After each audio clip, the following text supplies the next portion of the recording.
मेरे गलत काम के लिए क्या भगवान मुझे माफ करेंगे या सजा देंगे?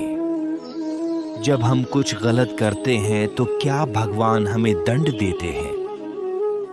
यदि आज कोई व्यक्ति चोरी कर रहा है तो चोरी करने की उसकी क्रिया दृश्यमान कर्म है। इस कर्म का फल इस जीवन काल में ही मिल जाएगा। उसे बदनामी और सजा दी जाएगी।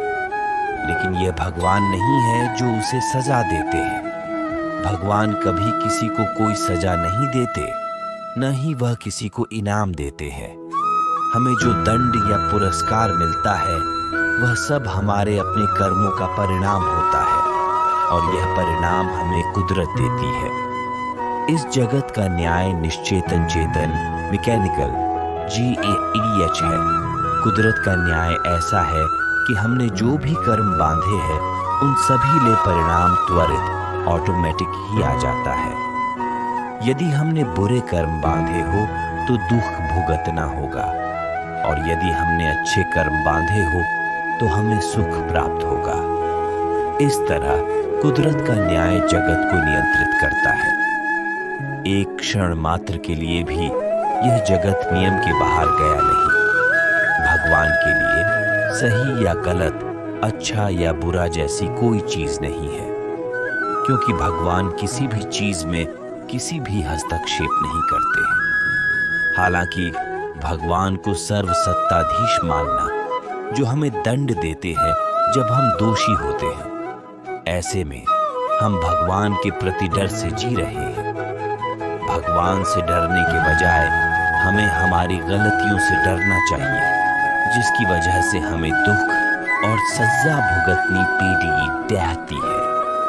फिर लोग हमें ऐसी सलाह क्यों देते हैं कि भगवान से डरना चाहिए? इस प्रश्न का उत्तर देने के लिए आइए हम यह समझें कि भगवान से डरने का क्या अर्थ है।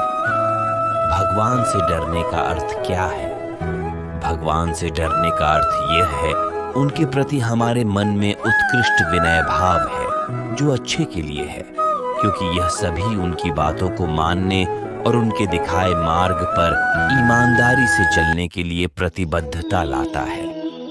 यद्यपि ऐसा है कि व्यक्ति अगर भगवान से डरता है तो उसका भय वास्तव में भगवान के प्रति उसकी असीम श्रद्धा को दर्शाता है।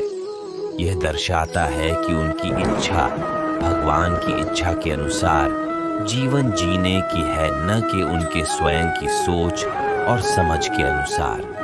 और यह भी दर्शाता है कि वह भगवान को कैसे प्रसन्न करना चाहता है, जिसे वह सबसे अधिक प्रेम करता है। इसीलिए किसी भी तरह से खुद अपराध न हो, इस बात का उन्हें डर है। क्या भगवान मेरी गलतियों के लिए मुझे माफ करेंगे? भले ही कि हम कितनी भी सावधानी बरते हैं, लेकिन हम गलतियां तो करते हैं। हालांकि भगवान को हमें माफ करने की आवश्यकता नहीं है, क्योंकि वह कभी किसी को सही या गलत नहीं देखते। भगवान प्रत्येक जीव मात्र के भीतर रहने वाले शुद्धात्मा है, जो निष्पक्ष रूप से ज्ञाता दृष्टा स्वभाव में ही रहते हैं। लेकिन क्या आप जानते हो कि प्रतिक्रमण करके क्षमा मांगने के 3 चरण के दृष्टिकोण को अपनाने से भगवान की साक्षी में हम अपनी सभी गलतियों से जड़ से ही छुटकारा पा सकते हैं। जो भगवान को दिल से मानते हुए सभी लाइक सब्सक्राइब करें।